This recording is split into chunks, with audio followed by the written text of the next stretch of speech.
వెళ్తున్నాం. హెబ్రీయులకు రాసిన పత్రిక 2వ అధ్యాయము 5వ వచనాన్ని చదువుకుందాం. ఈరోజు మనం దేవుని వాక్యాన్ని ధ్యానం చేసుకుందాం.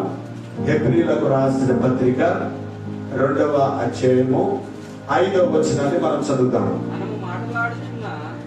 మనము మాట్లాడుచున్న ఆ రాబో లోకమును ఆయన దూతలకు లోపరచలేదు. చిన్న ప్రార్థన.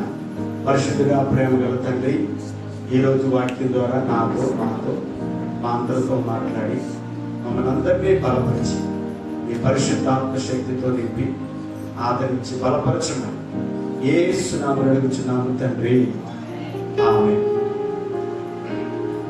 మంచిదండి.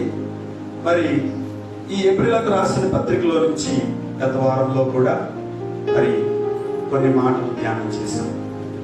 మనము మాట్లాడుకును ఆ లోకము. దేవునికి స్తోత్రం. అదండి, మనము మాట్లాడుకును ఆ రాబో లోకం.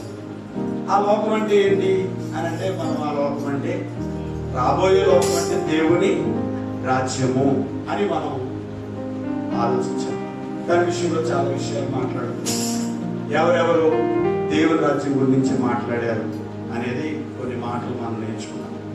మొట్టమొదటిగా యాహాను, ఆ తర్వాత యాహాను చెరపట్టబడిన తర్వాత యేసు ప్రభు, సిలువలో ఉన్న దొంగ, ఇలా కొంతమంది దేవుని రాజ్యాన్ని గురించి మాట్లాడిన పరిస్థితులు మనం చూసాం. అందరూ ఒకసారి స్తోత్రం చెప్తాము. అయితే ఈ దినాన మరొకసారి ఈ మాటలు మనం చదువుకున్నాం. ఏమని అంటే, మనము మాట్లాడుకుంటున్నటువంటి ఆ రాబో లోకం, దేవునికి స్తోత్రం, అది దేవుని రాజ్యం. సరే, ఈరోజు మనం మాట్లాడుకునే ఒక విషయం ఏంటంటే, దేవుని రాజ్యము అంటే ఏమిటి చెప్పడమా? దేవుని రాజ్యము అంటే ఏమిటి అనే విషయంలో కొన్ని మాటలు మనం దేవుని వాక్యంలో మనం ధ్యానం చేద్దాం. ఇక్కడ చదువుకున్న వాక్యంలోనే ఈ 5వ వచనంలో, హెబ్రీ 2:5లో మనం చదువుకున్నాం కదా, రాబోవు ఆ లోకము అంటే ఆ లోకం మన కొరకు ఏం చేయబోతుంది? రాబోతుందంట. దేవునికి స్తోత్రం. అంటే దేవుని రాజ్యం అంటే ఏంటంటే వచ్చేది. చెప్పండి ఏంటమ్మా? వచ్చేది, వస్తుంది అనమాట. ఆయన రాజ్యం వస్తుంది. చూడండి ఒకసారి మత్తయి సువార్త మరి 6వ అధ్యాయము 9-10 వచనాల్లో చూసినప్పుడు అక్కడ యేసు ప్రభువు చెప్పారు, ఆ రాబో ఆ లోకాన్ని గురించి ఆయన చెప్పారు. ఏమని? అక్కడ చిన్న ప్రార్థన నేర్పిస్తూ ఆయన చెప్పిన మాట ఏంటంటే, కాబట్టి పరలోకమందున్న మా తండ్రి, నీ నామం పరిశుద్ధపరచబడును గాక, నీ రాజ్యము వచ్చును గాక. అంటే దేవుని రాజ్యము వచ్చును గాక, నీ రాజ్యము వచ్చును గాక. అంటే దేవుని రాజ్యము అంటే ఏంటంటే అది వచ్చేది, అది రాబోతుంది. అది ఎప్పుడు వస్తుందో మనకి తెలియదు. అయితే ఆ రాజ్యము కొరకు మనం సిద్ధపడాలి, ప్రార్థన చెయ్యాలి. ఆ రాజ్యము రాబోతుందన్న విషయాన్ని దేవుని వాక్యంలో మనం చదివింది. హెబ్రీ పత్రికలో కూడా మనం అదే చదివాం. రాబోవు ఆ లోకము కదా, అంటే ఆ లోకము లేకపోతే ఆ రాజ్యము ఏం చేయబోతా ఉంది? రాబోతా ఉంది. దేవునికి స్తోత్రం. దేవుని రాజ్యం వస్తుందంట. అందుకని యేసు ప్రభువు కూడా తన ప్రార్థనలో వారికి ఏం జ్ఞాపకం చేస్తున్నారంటే, ఇదిగో పరలోకమందున్న మా తండ్రి, నీ నామము పరిశుద్ధపరచబడును గాక, నీ రాజ్యము వచ్చును. దేవునికి స్తోత్రం. దేవుని రాజ్యం అంటే వచ్చేది, ఆయన రాజ్యం రాబోతా ఉంది. అందుకని యేసు ప్రభువు శిష్యులు కూడా మరి అపోస్తల కార్యాల గ్రంథం 1వ అధ్యాయంలో మనం చూస్తే అక్కడ యేసు ప్రభువు శిష్యులు ఒక మాట ప్రభు యేసుక్రీస్తు వారిని అడిగారు. 1వ అధ్యాయము 6వ వచనాన్ని చదువుదాం. కాబట్టి వారు కూడి వచ్చినప్పుడు, ప్రభువా, ఈ కాలమందు ఇశ్రాయేలునకు రాజ్యమును మరలా అనుగ్రహించెదవా అని ఆయనను అడుగగా, కాలమును సమయమును తండ్రి స్వాధీనమందు ఉంచుకొని ఉన్నాడు. వాటిని తెలుసుకొనుట మీ పని కాదు. దేవునికి స్తోత్రం, హల్లెలూయా. ఇక్కడ చూడండి, యేసు ప్రభువారు చనిపోయి సమాధి చేయబడి తిరిగి లేచిన తర్వాత మరలా యేసు ప్రభు శిష్యులు యేసు ప్రభుతో ఏం మాట్లాడుతున్నారంటే రాజ్యం గురించి మాట్లాడుతున్నారు. దేని గురించి అమ్మా? రాజ్యం. ప్రభువా, మరలా ఇశ్రాయేలు నువ్వు మరలా రాజ్యాన్ని అనుగ్రహిస్తావు. ఎందుకంటే ఈ రాజ్యం గురించే గొడవ, ఆ రాజ్యం గురించే చాలా ఇబ్బందులు వచ్చినాయి. ఎందుకంటే మత్తయి సువార్తలో మనం చూస్తాం 2వ అధ్యాయం 2వ వచనంలో యూదులకు రాజుగా పుట్టినవాడు ఎక్కడ ఉన్నాడని హేరోదు రాజుని అడిగారు. ఎవరు? తూర్పు దేశపు జ్ఞానులు. హల్లెలూయా. తూర్పు దేశపు జ్ఞానులు అడిగారు, రాజుగా పుట్టినవాడు ఎక్కడున్నాడని. ఇదేంట్రా బాబు, అసలు రాజుగా పుట్టడం ఏంటి? ఎవరైనా రాజుగా పుడతారా? పుట్టగానే డాక్టర్ గా పుడతారా? పుట్టగానే లేకపోతే ఏదో మంత్రిగా పుడతారా? కానీ ఈయన ఎవరంట? రాజుగానే పుట్టాడంట. వాళ్ళు ఒక మాట చెప్పారు, 2 మాటలు చెప్పారు. ఏమనంటే, ప్రభు రాజు దగ్గరికి వెళ్ళి అన్నారు, యూదులు రాజుగా పుట్టిన వాడు ఎక్కడున్నాడు? మేము తూర్పు దిక్కున ఆయన నక్షత్రమును చూసి ఆయనను పూజింప వచ్చితిమి అని చెప్పారు. ఎందుకంటే పిలాతు కూడా అడిగాడు, నువ్వు యూదులకు రాజువా అని యేసు ప్రభువుని అడిగాడు. దేవునికి స్తోత్రం. అంటే ఈ లోకంలో ఉన్న ప్రజలందరి యొక్క ఆలోచన విధానం ఎలాంటిదేనంటే, యేసు ప్రభువారి తోటి చాలా మంది ప్రజలు ఆయన వెంబడిస్తున్నారు కాబట్టి ఆయన ఈ లోకంలో ఒక రాజు అయిపోతాడేమో అని అందరి యొక్క అభిప్రాయం. దేవునికి స్తోత్రం. ఎంతో మంది రోగులు, ఎంతో మంది మనుషులు, అనేక మంది, వేల మంది ఆయనను వెంబడిస్తూ ఉన్నారు. నీవు యూదులకు రాజు అంటే నేను రాజునే అని ప్రభు చెప్పాను. యేసు ప్రభు చెప్పారు, నీవన్నట్టే అని అన్నారు. దేవునికి స్తోత్రం. కాబట్టి డౌట్ వచ్చింది మళ్ళా, ప్రభువా మళ్ళా ఈ కాలంలో నువ్వు ఇశ్రాయేలుకి రాజ్యం ఇస్తావా అని యేసు ప్రభుని వారు అడుగుతా ఉన్న విషయాన్ని మనం చూస్తాం. రాజుగా పుట్టినవాడు ఎక్కడున్నాడని అడగని వాళ్ళందరికీ భయం వేసింది, కలవరం వచ్చింది. ఏంటని చెప్పి లేఖనాలను తిరిగేస్తే ఏమన్నదంటే, అక్కడ మత్తయి సువార్త 5వ అధ్యాయంలో 2వ అధ్యాయంలో, ఇదిగో ఇశ్రాయేలుని ఏలబోవాడు నీలో నుండి వస్తాడు. 5వ వచనంలో మనం చూస్తాం. 2వ అధ్యాయం 5వ వచనంలో ఇశ్రాయేలుని ఏలబోవాడు నీలో నుండి రాబోతున్నాడు. అధిపతి. మీకా గ్రంథము 5వ అధ్యాయము 2వ వచనంలో మనం చూస్తే అక్కడ శాశ్వత పురాతన కథ మొదలుకొని బెత్లెహేము ఎఫ్రాత యోదా వారి కుటుంబంలో నీవు స్వల్ప గ్రామమైనను నా కొరకు ఇశ్రాయేలును ఏలబోవు రాజు. దేవునికి స్తోత్రం చెప్పండి, హల్లెలూయా. ఇశ్రాయేలు నుంచి ఏలబోవాడు నీలో నుంచి వస్తున్నాడు. పురాతన కాలం మొదలుకొని శాశ్వత కాలం వరకు ఆయన ప్రత్యక్షం అవుతాడు. దేవునికి స్తోత్రం చెప్పండి. ఈ లోకంలో మరలా నువ్వు రాజుగా రాజ్యాన్ని ఇశ్రాయేలుకి ఏర్పరుస్తావా? ప్రభా, నువ్వు సజీవుడిగా తిరిగి లేచిపోయావు కదా, ఆ రాజ్యం కోసమే కదా వీళ్ళందరూ పాట పడ్డారు, ప్రయాసపడ్డారు.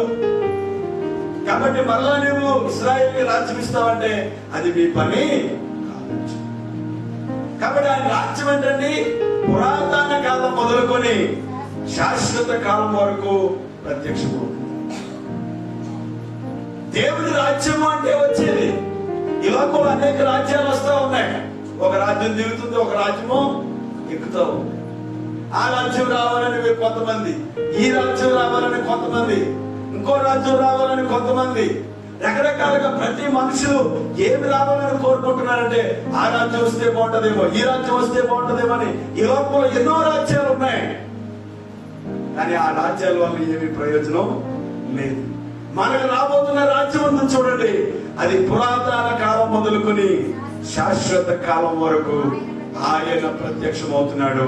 ఆయనే ఇశ్రాయేలుని ఏలబోవాడు. అందరూ ఒకసారి దేవునికి స్తోత్రం చెప్పండి. ఆయన రాజులకు రాజు, ప్రభువులకు. కాబట్టి యేసు ప్రభు చెప్తున్నారు, ప్రభు తండ్రి నీ రాజ్యము వచ్చిన మేఘ. ఆయన రాజ్యం రాబోతూ ఉందంట. అందుకని సిలువలో ఉన్న దొంగ అక్కడ మరి లూకా సువార్త 23వ అధ్యాయము 39 నుంచి 42 వచ్చిన వరకు మనం చదివితే అక్కడ ఆ సిలువలో ఉన్న దొంగ ఒక చిన్న ప్రార్థన దేవునికి చేశాడు. చిన్న విజ్ఞాపన ప్రభుకి చేశారు. ఏమనంటే, ప్రభువా నీ రాజ్యముతో వచ్చినప్పుడు, హల్లెలూయా, ఎప్పుడమ్మా నీ రాజ్యముతో వచ్చినప్పుడు నన్ను జ్ఞాపకం చేసుకో. దేవునికి స్తోత్రం. ప్రభు చెప్తున్నారు, నువ్వు రాజ్యముతో రాబోతున్నావు కాబట్టి నీ రాజ్యముతో వచ్చినప్పుడు నన్ను జ్ఞాపకం చేసుకోయ్యా. దేవునికి స్తోత్రం, హల్లెలూయా. నీ రాజ్యం ఉంటే నాకు చాలు, నీ రాజ్యంలో ఉంటే నాకు చాలు. నీ రాజ్యము త్వరలోనే రాబోతావు. ఆయన రాజుగా రాబోతున్నాడు. యేసు ఆయన త్వరగా రాజుగా రాబోతాడు.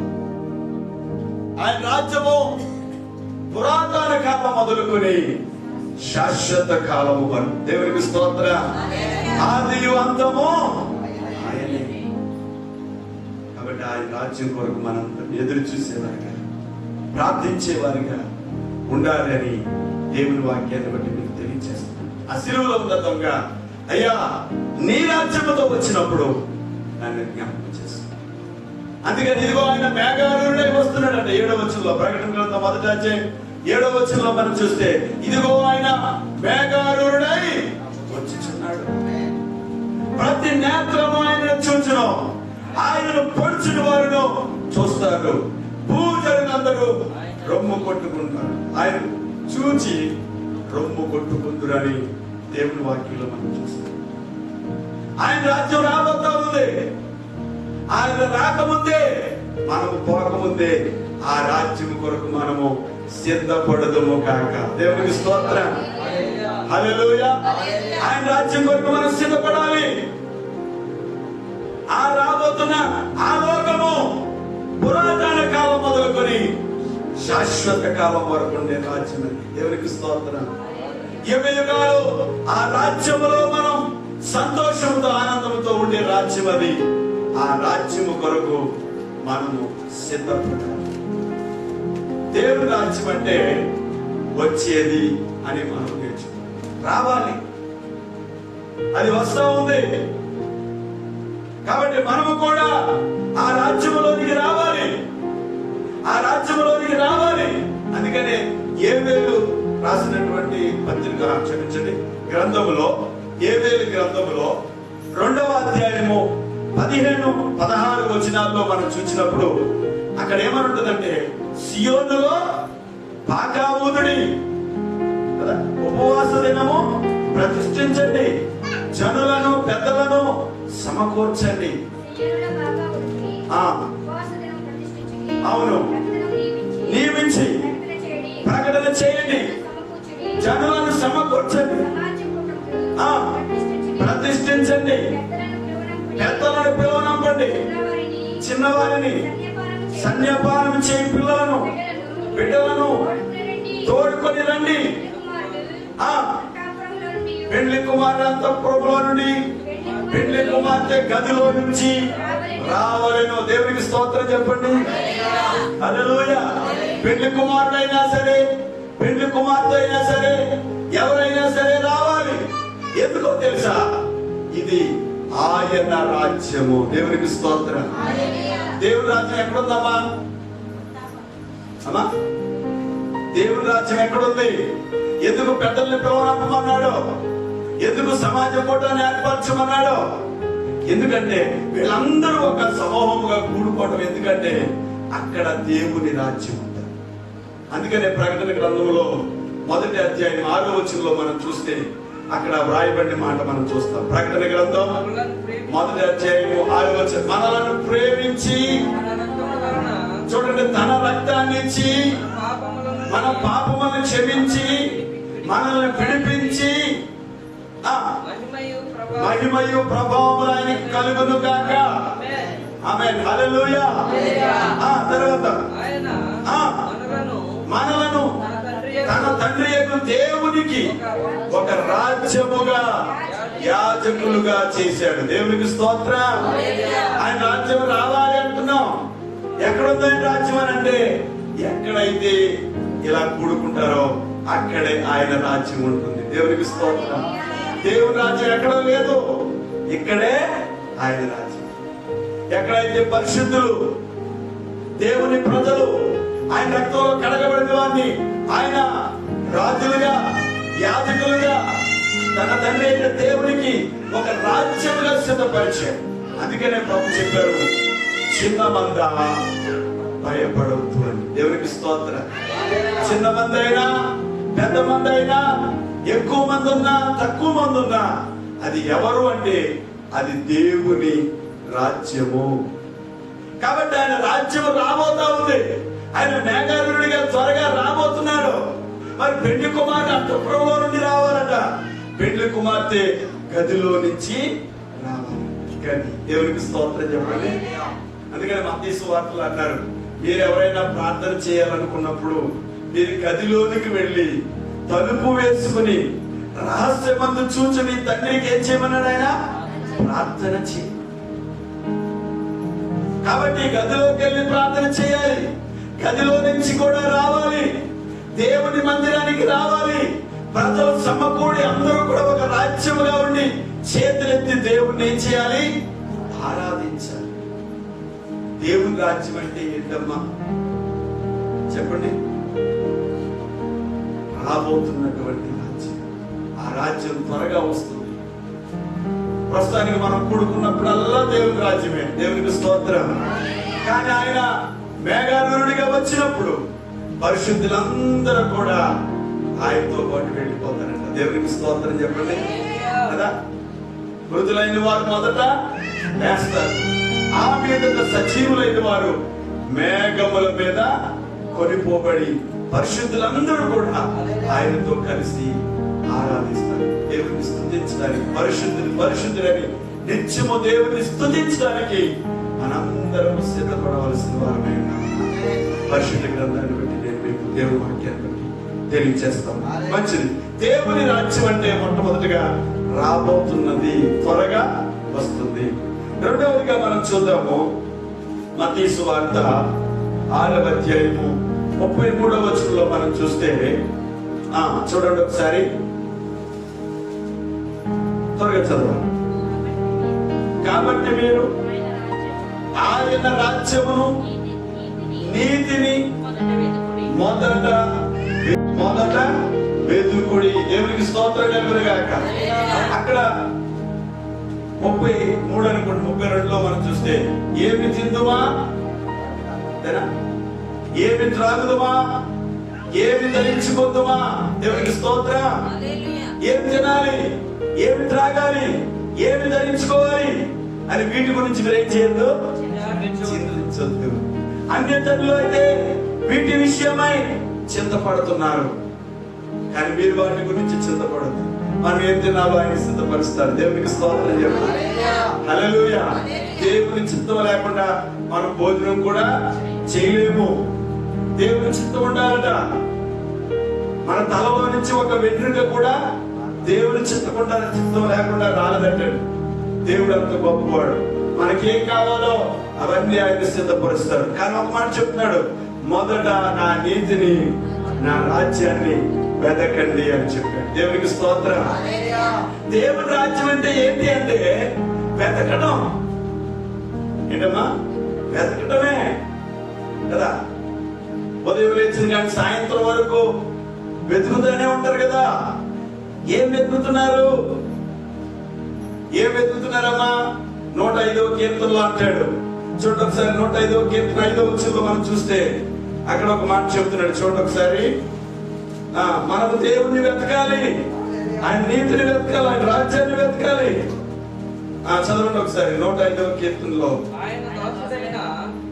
4వ వచనం చదవండి. 4వ వచనం, యెహోవాను వెతుకుడి, ఆయన బలమును వెతుకుడి, ఆయన సన్నిధిని నిత్యము వెతకుడి. దేవునికి స్తోత్రం చెప్పండి. దేవుని రాజ్యం అంటే వెతకడం. దేవుని రాజ్యం అంటే వెతకడం. ఏం వెతకాలి?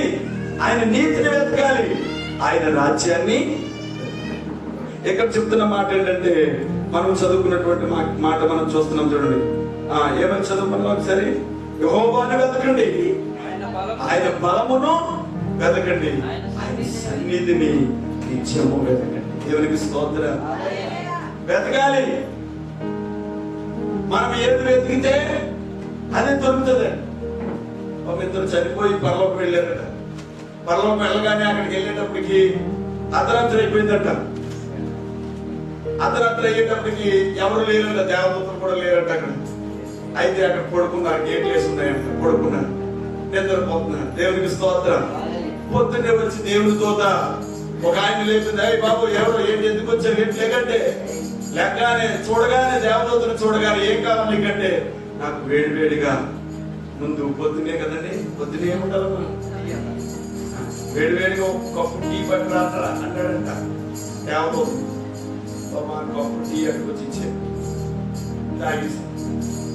ఇంకొక ఆయన దగ్గరికి వెళ్ళి బాబు ఎందుకు వచ్చావు ఏంటి అని అడిగితే, అతను లేవగానే దేవదూతను చూసి, ఓ రాత్రి మనం ఇక్కడికి వచ్చితే చదవకపోయింది కదా, యేసు ప్రభుని చూడాలని ఎంతో ఆతృతతో వచ్చాం కాబట్టి మొట్టమొదటిగా నాకు ఎవరు చూడాలంటే ముందు నేను యేసయ్యని చూడాలని అంట. దేవునికి స్తోత్రం చెప్పండి. మరి యేసయ్యని చూడాలన్న వాళ్ళకి యేసయ్యని చూపించాడు, టీ కావాలన్న వాళ్ళకి టీ ఇచ్చాడు. మనం ఏది వెతికితే అదే దొరుకుతుంది. పరిశుద్ధతను మనం వెతికితే మనలో పరిశుద్ధత ఉంటుంది. దేవునికి స్తోత్రం. నీతిని వెతికితే మనలో నీతి ఉంటుంది.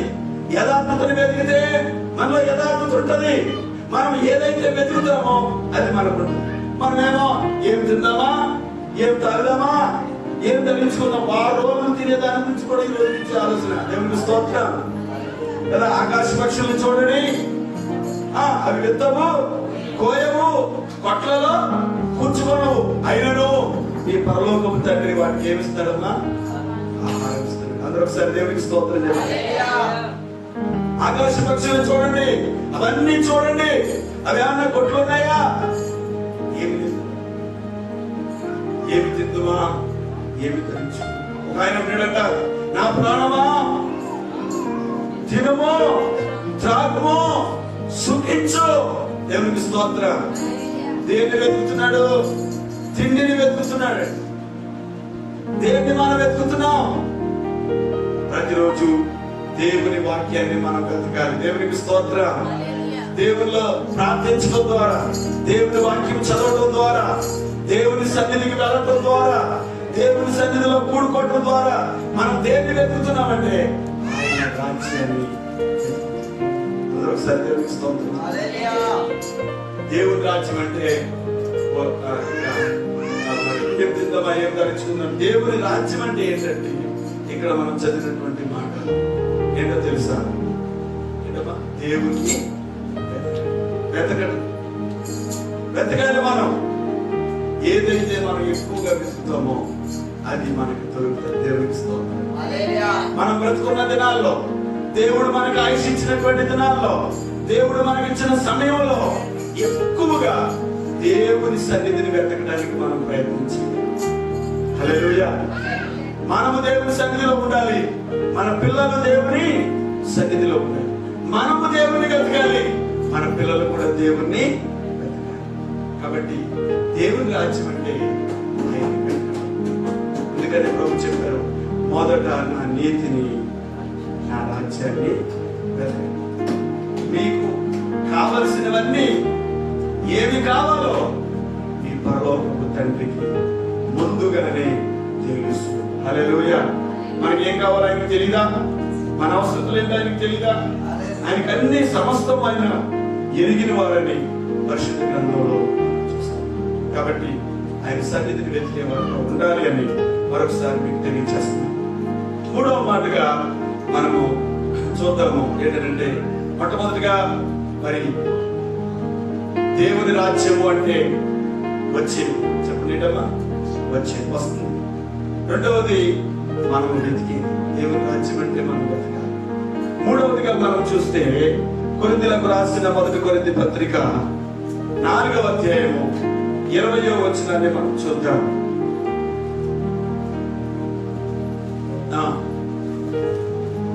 1 కొరింథీ 4,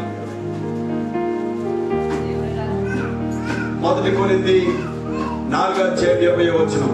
దేవుని రాజ్యము మాటలతో కాదు, శక్తితోనే ఉన్నది. దేవునికి స్తోత్రం.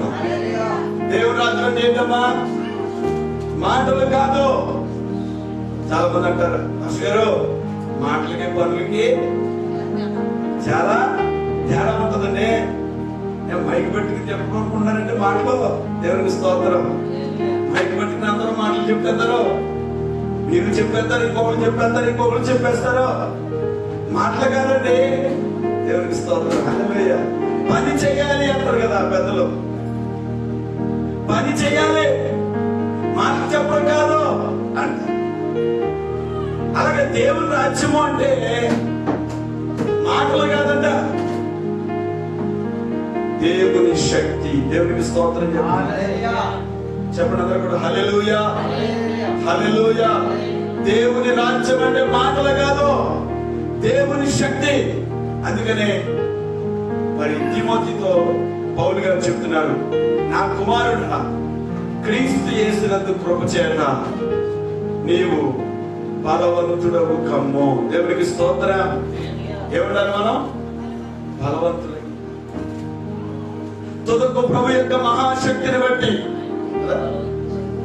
ఎఫెసీ పత్రిక 6:10 మనం చూస్తాం.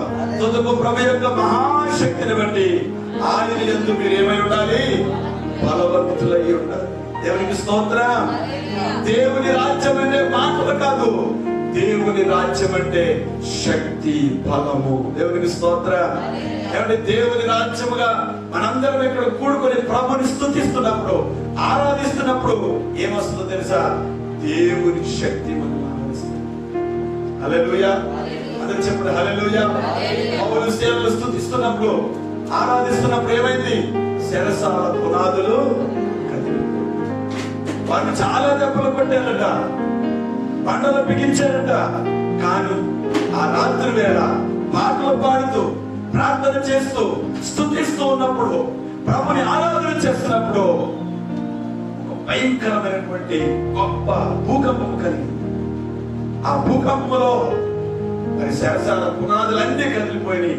అందరు బంధకాలు వెళ్ళిపోయినాయి. కానీ ఎవరికి ఏ హాని జరగలేదు.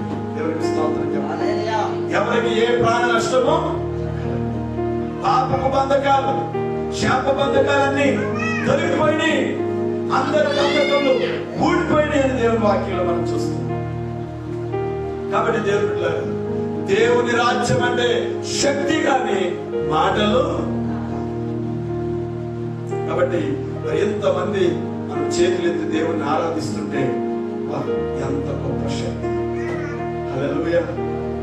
మనకు తెలియనటువంటి ఫలాన్ని మనం పొందుకోగలుగుతాం. మనం శక్తివంతులుగా ఉండాలి. అందుకనే మరి యేసు ప్రభు వారు కూడా చెప్పారు ఏంటంటే, మనిషి కుమారుని ఎదుట నిలవబడుటకు మనకి ఏముండాలంట? శక్తి గలవాడు. దేవుని రాజ్యం అంటే ఎక్కడో లేదండి. దేవుని రాజ్యం అంటే ఏదో కాదండి. ఎక్కడైతే ఆయనతో కడగబడిన వారు కూడుకుంటారో అదే దేవుని రాజ్యం. దేవునికి స్తోత్రం. తండ్రి అయిన దేవునికి ఒక రాజ్యముగా, యాజకులుగా ప్రభు చేశారు. కాబట్టి మధ్యాహ్న సమయంలో దేవుని రాజ్యం అంటే మాటలు కాదు, దేవుని శక్తి. శక్తితో ఉన్నది కానీ మాటలతో కాదు. అందుచేత మరి మనందరము కొడుకుని దేవుని ఆరాధిస్తున్నప్పుడు దేవుని శక్తి. అందుకనే మనిషి కుమారుని ఎదుట మనం నిలబడటానికి ఏముండాలంటే శక్తి ఉండాలి. అందుకనే మీరు ఎల్లప్పుడూ వెలుగుగా ఉండి నిశ్చయమన్నాడు, ప్రార్థన చేయండి. దేవుని ఆరాధిస్తున్నప్పుడు, దేవుని సన్నిధిలో ప్రార్థన చేస్తున్నప్పుడు మనం ఏం పొందుకుంటామంటే దేవుని శక్తిని పొందుకుంటాం. కాబట్టి మూడవదిగా మనం చూసేది ఏంటంటే, దేవుని రాజ్యం అంటే ఏంటంటే, దేవుని రాజ్యం మాటలు కాదు, మాటలతో కాదు. మనం చెప్తాను, అబ్బాయి అది అలా జరిగిందంటే మాటలు కాదురా, అది అలా జరిగిందంటే మాటలు కాదు. దేవునికి స్తోత్రం. హల్లెలూయా. అది ఎంతో గొప్ప శక్తి. అలా జరిగిందంటే, లేదా అలా కట్టారంటే, అది అలా చేశారంటే మాటలు కాదు, సామాన్యమైనది కాదు. అది దేవుని రాజ్యం అంటే గొప్ప శక్తి అని అపొస్తలుడైన పౌలు తెలియజేసిన మాటలు మనం చూస్తాం. తర్వాత 4వ విషయాన్ని మనం చూద్దాం. ఒకసారి రోమా పత్రిక 14వ అధ్యాయము 7వ వచనం 17వ వచనం రోమా పత్రిక 14వ అధ్యాయం 17వ వచనం చదువుతాం. దేవుని రాజ్యము భోజనమును పానమును కాదు గాని నీతి సమాధానము పరిశుద్ధాత్మయందలి ఆనందము కదా. దేవుని రాజ్యం అంటే ఏంటి? భోజనము పానము కాదు. అందుకని దాన్ని చెప్పారు, ఏమి తిందామా, ఏమి తాగుదామా, ఏమి ధరించుకుందామా అని మీరు చింతించొద్దు అని ప్రభు చెప్పారు. అవన్నీ మీకు కావాలని మీ పరలోకపు తండ్రికి తెలియను. మనకేం కావాలో మన పరలోకపు తండ్రికి తెలుసు. అందుకే దేవుని రాజ్యం అంటే ఏంటంటే ఇక్కడ భోజనము పానము కాదు. భోజనము పానము కాదు. మరేంటి? నెంబర్ 1 అని చెప్తాడు, నీతి అని చెప్తాడు. హల్లెలూయా. ఏం చెప్పాడమ్మా? 15వ కీర్తన 1వ వచనంలో మనం చదివితే అక్కడ ఒక మాట చూద్దాం. చూడండి ఒకసారి 15వ కీర్తన 1వ వచనంలో చూస్తే, యెహోవా నీ గుడారములో అతిథిగా ఉండదగిన వాడెవడు? నీ పరిశుద్ధ పర్వతం మీద నివసింపదగిన వాడెవడు? యథార్థమైన ప్రవర్తన కలిగి నీతిని అనుసరించుచు హృదయపూర్వకముగా నిజము పలుకువాడే. దేవునికి స్తోత్రం. హృదయపూర్వకంగా ఏం పలకాలి? నిజం పలకాలి. యథార్థమైన ప్రవర్తన కలిగి నీతిని అనుసరించాలి.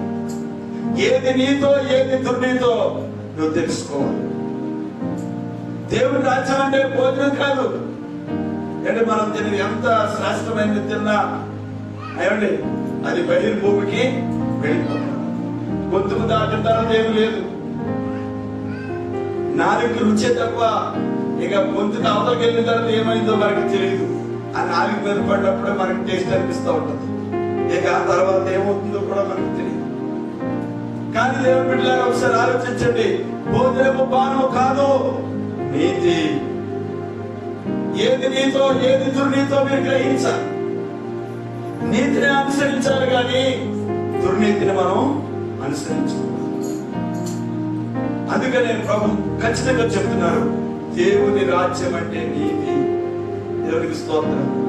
అక్కడ రెండవది ఏం చెప్పాడంటే సమాధానము. చెప్పండమ్మా, సమాధానం. ప్రతి కుటుంబంలో, ప్రతి సంఘంలో, ప్రతి ఒక్కరి మధ్యన ఏముండాలి?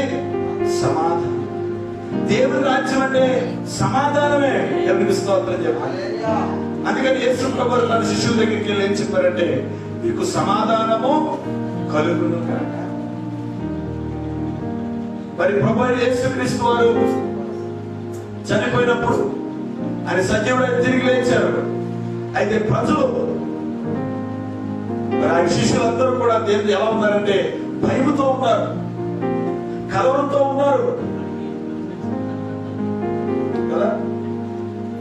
చాలా కలవరంతో ఉన్నారు, చాలా భయముతో ఉన్నారు. వారి మధ్యకి వెళ్ళి అంటున్నారు, మీకు సమాధానము కలుగును గాక. అందరూ ఒకసారి దేవునికి స్తోత్రం. హల్లెలూయా. సమాధానము. అందుకనే సాహిత్యం అయితే అందరితో మనం సమాధానముగా ఉండడానికి ఏం చేయాలట? ప్రయత్నం చేయాలని. కాబట్టి దేవుని బిడ్డలారా, దేవుని రాజ్యం అంటే భోజనము పానము కాదు, నీతి సమాధానము. మూడవది పరిశుద్ధాత్మయందలి ఆనందము. దేవునికి స్తోత్రం. చెప్పండి. మూడవది సంతోషము. చెప్పండి మేడమా, సంతోషం. అందుకని అన్నాడు, మరి నా మందిరములోనే, నా ప్రార్థన మందిరములోనే నేను వారిని ఆనందింపచేస్తాను. దేవునికి స్తోత్రం. అమ్మా, ఎక్కడుంటది సమాధానం? ఎక్కడుంటది సంతోషం? అంటే దేవుని సన్నిధిలో ఉండడం. దేవుని మందిరంలో. దేవుని మందిరంలో ఏముంటుందమ్మా?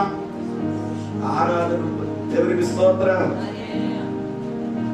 స్తుతి ఉంటది, ఆరాధన ఉంటది, మనల్ని బలపరిచే దేవుని వాక్యం ఉంటది. అందుకని దేవుని మందిరంలోనే నేను వారిని ఏం చేస్తానంటే ఆయన ఆనందింప చేస్తాను, సంతోషింప చేస్తాను. కాబట్టి ప్రియులారా, మరి దేవుని రాజ్యము అంటే భోజనము చెప్పండి, పానము కాదు, నీతి, సమాధానము, పరిశుద్ధాత్మ యందలి ఆనందము, సంతోషం. అందరూ ఒకసారి దేవునికి స్తోత్రం చెప్తారు. హల్లెలూయా. దేవుని రాజ్యం అంటే సంతోషం. పరిశుద్ధులైన వారు, ఆయన రక్తంలో కడగబడిన వారు ఎక్కడైతే కూడుకుని దేవుని ఆరాధిస్తారో అక్కడ గొప్ప సంతోషం, అక్కడ గొప్ప ఆనందం.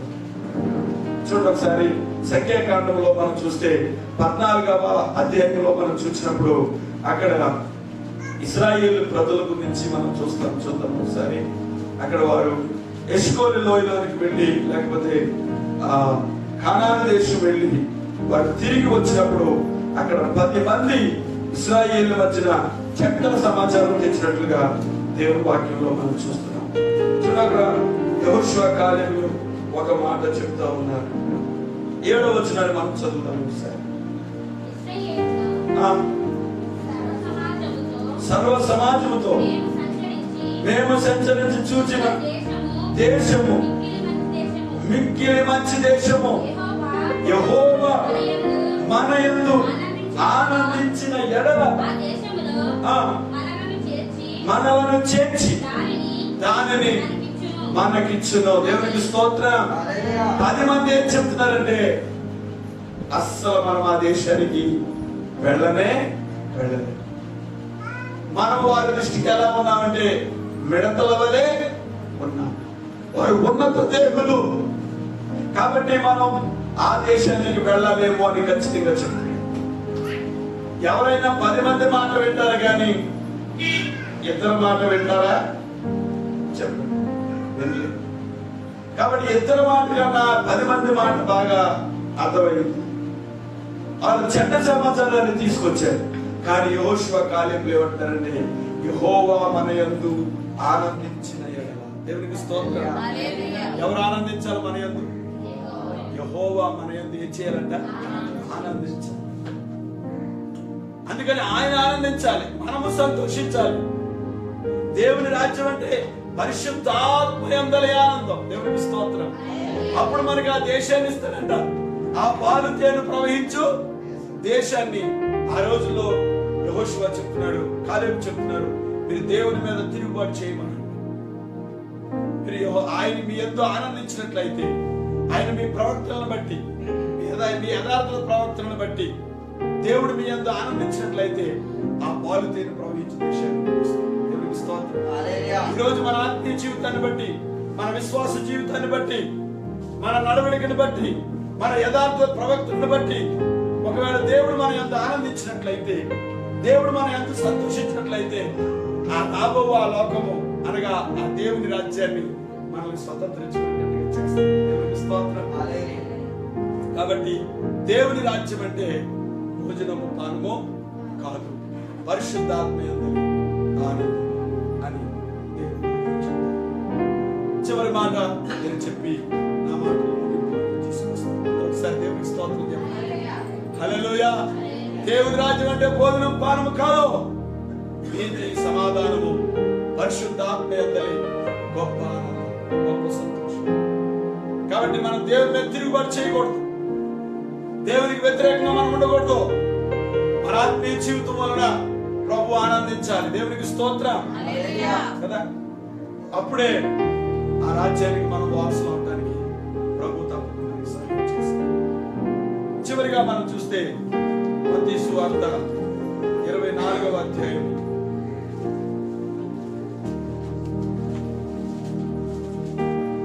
14వ వచనాన్ని మనం చదువుదాం. మత్తయి సువార్త 24వ అధ్యాయం 14వ వచనం. ఆయన నీ రాజ్య సువార్త సకల జనములకు సాక్షార్థమై లోకమంతటను ప్రకటించబడును, అటు తర్వాత అంతము వచ్చును. దేవునికి స్తోత్రం. దేవుని రాజ్యం అంటే ఏంటంటే ప్రకటించబడేది. దేవునికి స్తోత్రం. ఏంటమ్మా? ప్రకటించబడేది. సకల జనులకు, సకల ప్రజలకు సాక్షార్థమై, చెప్పండి, సాక్షార్థమై ప్రకటించబడి అటు తర్వాత ఏమొస్తుందంట? అంతము వచ్చును. అంతము రావాలంటే, దేవుని రాకడ రావాలంటే సకల జనులకు ఈ రాజ్య సువార్త ఏం చేయబడాలన్నమాట? ప్రకటించాలి. ఇప్పటికే చాలా వరకు ఆయన రాజ్య సువార్త ప్రకటించబడాలి. దేవునికి స్తోత్రం. టీవీల ద్వారా, యూట్యూబ్ ద్వారా కదా, కరపత్రికలు పంచిపెట్టడం ద్వారా, సువార్త సభల ద్వారా, వ్యక్తిగతంగా మరి అనేక మందిని కలిసి సువార్త ప్రకటించడం ద్వారా దేవుని రాజ్య సువార్త ప్రకటించబడతాం. దేవునికి స్తోత్రం. దేవుని రాజ్యం అంటే ప్రకటించబడి. కాబట్టి ఈ శిలోయేము, ఈ ప్రార్థనా మందిరం ద్వారా, ఈ సహవాసము ద్వారా, ఈ మందిరము ద్వారా దేవుని రాజ్య సువార్త ప్రకటించబడాలి. దేవునికి స్తోత్రం. మన గ్రామంలో, ఈ చుట్టుపక్కల ప్రాంతీయ ప్రజలకు, నశించిపోతున్న ఆత్మలైన వారందరికీ దేవుని రాజ్య సువార్త అంతేకాకుండా అన్ని దేశాల్లోనూ, అన్ని రాష్ట్రాల్లోనూ, అన్ని పట్టణాల్లోనూ, అన్ని సంఘాల్లోనూ, అన్ని ప్రాంతాల్లో కూడా దేవుని రాజ్య సువార్త ప్రకటించబడాలని మనందరము ప్రార్థన చేయాలి. దేవునికి స్తోత్రం. అటు తర్వాత ఏమొస్తుందంట? అంతము వస్తుంది. ఇక రాజ్య సువార్త ప్రకటించబడిందంటే నువ్వు నమ్మావా, నమ్మలేదా, నువ్వు బాప్తిసం పొందావా, పొందలేదా, నువ్వు రక్షించబడ్డావా, రక్షించబడలేదా అనేది ఇంకా ఎవరు చూసేదేమి ఉండదు. ఇక తర్వాత అంతము వస్తుంది. అంతా అయిపోయిన తర్వాత నేను మారు మనసు పొందుతాను, రక్షించబడతానంటే కుదిరే పని. అందుకని అన్నాడు, ఒక్క పూట కూటి కొరకు తిండి తిండేనే చెప్తున్నాడు. దేవునికి స్తోత్రం చెప్పాలి కదా. దేవుని రాజ్యం అంటే భోజనం పానం కాదని చెప్పాడు కదా. దేవుని రాజ్యం అంటే ఏం తిందామా, ఏం ధరించుకుందామో అది కాదని చెప్పాడుగా. కాబట్టి దేవుని రాజ్యం అంటే సకల రాజ్యములకు, రాష్ట్రాలకు దేవుని స్వార్థ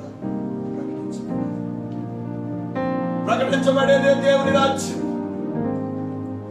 కాబట్టి ప్రతి ఒక్కరూ కూడా ఈ రాజ్య స్వార్థ ప్రకటించబడిన తర్వాత ఇక ముగింపు.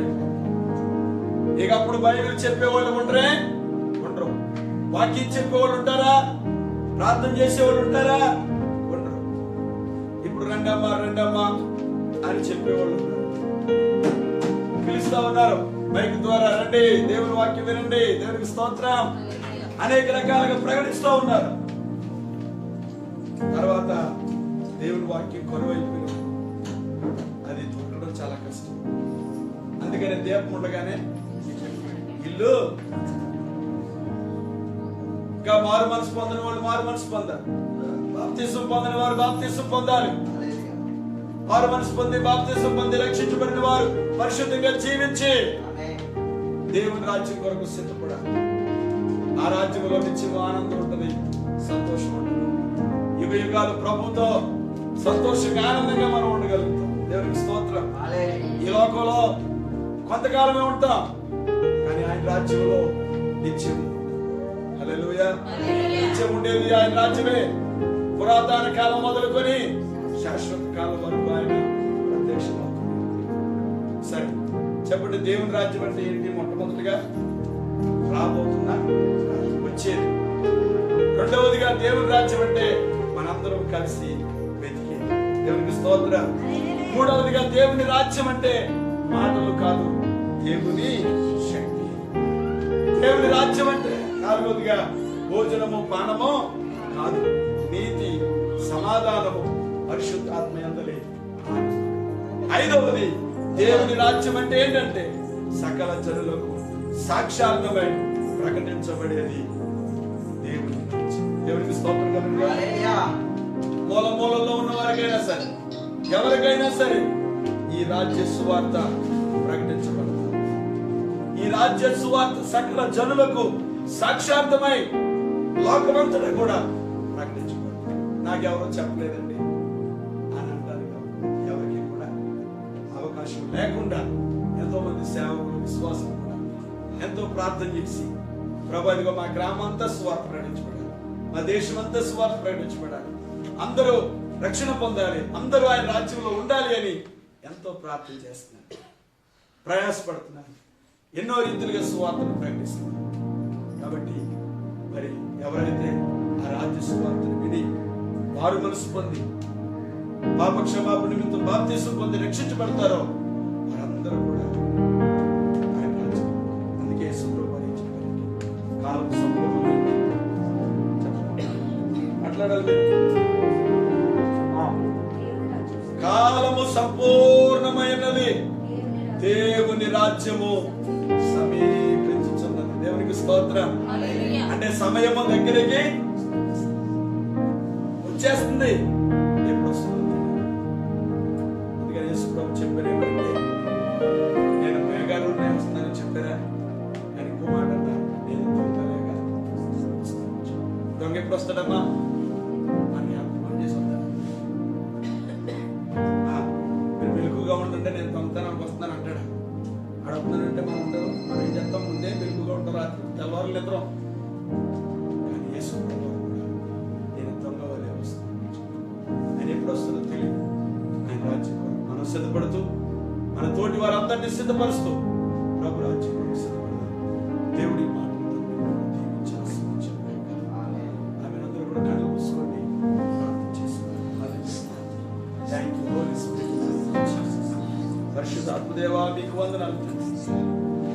అందరూ కూడా కళ్ళు మూసుకుని ప్రార్థన. దేవుని రాజ్య సువార్త మరి సాక్షార్థమై సకల రాజ్యములకు, సకల దేశమంతటా కూడా ప్రకటించబడతారు. అటు తర్వాత అంతం వరకు నమ్మకంగా ఉండేవాడే రక్షించబడతాడని వాక్యంలో, సహించిన వాడే రక్షించబడతాడని. కాబట్టి దేవుని రాజ్యం అంటే ఏంటో మనం నేర్చుకున్నాం. దేవుని రాజ్యం అంటే రాబోతుంది. అదిగో మనం మాట్లాడుకునే ఆ రాబో లోకం. అందరూ కూడా చిన్న ప్రార్థన చేసుకుందామా?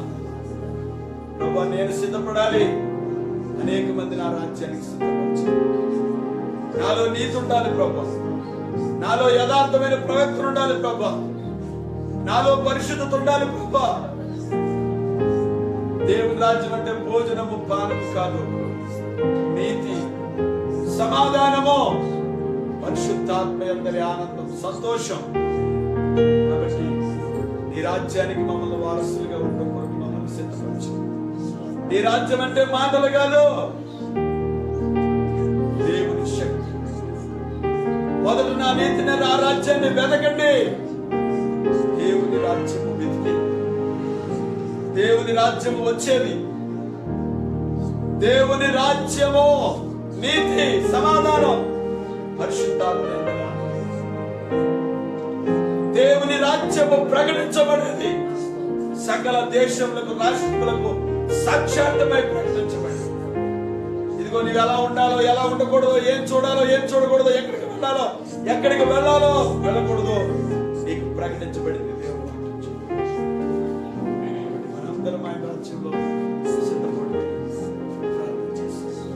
మహాపరిశుద్ధుడా, మహాగణుడా, మహోన్నతులైన దేవా, మీకు స్తోత్రం.